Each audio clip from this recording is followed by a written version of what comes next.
Mula sa boxing hanggang baseball, muling naghatid ng show si Manny Pacquiao matapos agawin ng spotlight sa kanyang ceremonial first pitch sa Yankee Stadium. Umaabante sa balita, abante sports reporter Zeus Valdez.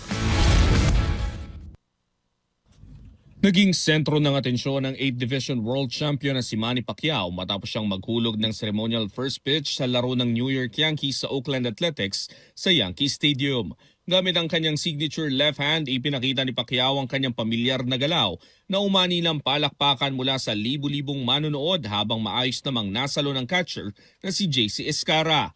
Tila nagsilbi rin itong pampaswerte sa Yankees na nagwagi kontra Athletics 5-3.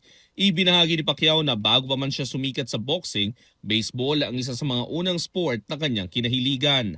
Bukod sa MLB, namataan din ang People's Champ sa iba pang malalaking sporting events sa US, kabilang ang mga laro sa NHL at MLS bilang bahagi ng kanyang pagbisita sa Amerika.